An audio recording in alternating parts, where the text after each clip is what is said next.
நல்லா வதங்கிடுச்சுங்க. இப்ப நெத்திலி பொடியை போட போறோம். நெத்திலி பொடியை போடுறோம். நெத்திலி பொடி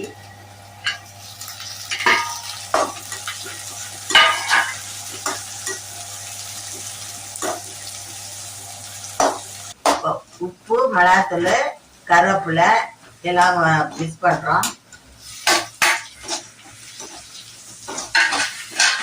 நல்ல வாசனையா இருக்கு. சூப்பரா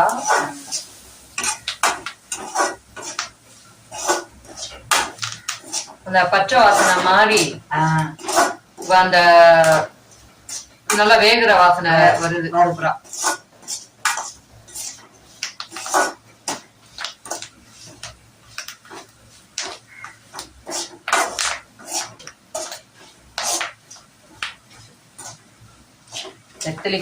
நெத்திலி கருவாடு தான். நல்ல வாசனை. சூப்பர்.